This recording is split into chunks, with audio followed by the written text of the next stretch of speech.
Welcome to The Explainer. Today, we're going to tackle the economy's wild roller coaster ride. You know, those ups and downs that mess with everything from your job to how much you're paying at the grocery store. So have you ever felt like the economy is just completely unpredictable? One minute it's booming, the next it's busting. It can feel pretty random, right? Well, what if I told you there's actually a hidden pattern to all that chaos? A rhythm that affects your job, your savings, pretty much your whole future. All right, here's how we're going to break it all down. First, we'll pull back the curtain on that roller coaster pattern. Then, we're going to ride through the 4 distinct phases of the cycle. After that, we'll dive into the huge debate over what's really driving this thing. And to wrap it up, we'll check out the crystal ball economists use to try and see what's coming next. Okay, first things first, let's talk about the secret map economists have for all these ups and downs. And look, this isn't just random chaos we're talking about. There's a fundamental cycle at play here. Now, this definition might look a little academic. It's from way back in 1946, but it's actually gold. The key phrase here, recurrent but not periodic. What does that mean? It means this whole cycle of boom and bust happens over and over, but you can't set your watch to it. It's a pattern, for sure, but it's not a perfect prophecy. And that's why thinking of it as a roller coaster is just perfect. You get in line, you know there's going to be a big climb and a scary drop. You just don't know exactly when they're coming or how steep they'll be. It's a fantastic way to picture this whole pattern of growth and decline. All right, so let's break this ride down. Every roller coaster has different parts, right? The slow climb, the big drop. The economy is the same. It has 4 distinct phases, and this is where we get into what it actually feels like to live through them for businesses and, yeah, for us. It always follows the same order. You start at the very bottom, what we call the trough.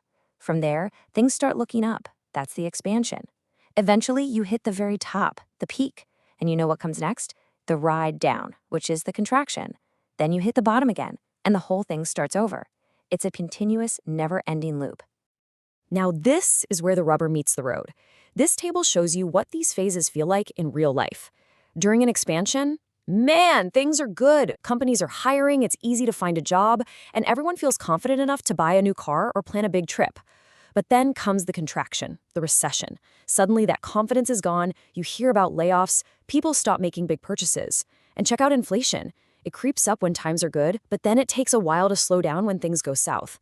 It's literally the difference between booking a vacation and having to cancel it. Okay, so we've got the what down. We know the phases. But the million-dollar question is, why? What's actually driving this roller coaster? What's pushing us up the hill and sending us screaming down the other side? Well, this is where things get really interesting, because even the experts don't agree. You've basically got 2 big schools of thought here. In one corner, you have the Keynesians. They're the step-in crowd. They believe recessions happen because people just get scared and stop spending. Their fix? The government needs to jump in with its own spending. Think big infrastructure projects to get the ball rolling again. But in the other corner, you've got the hands-off folks, the Austrian and monetarist thinkers. They say, whoa, hold on a second. They argue the problem is the government itself, messing with things like interest rates.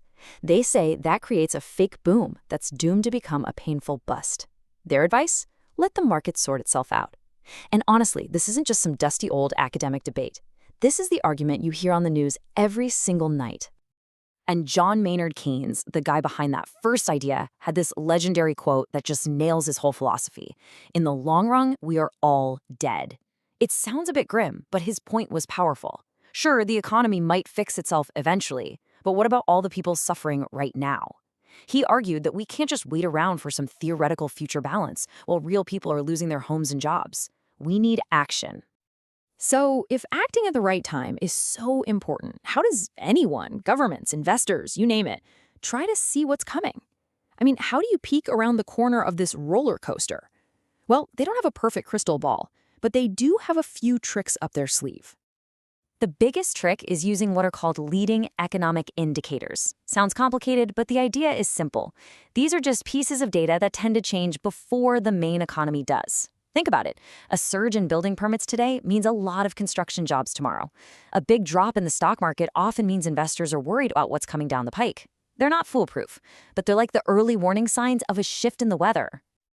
And get this is the really wild part.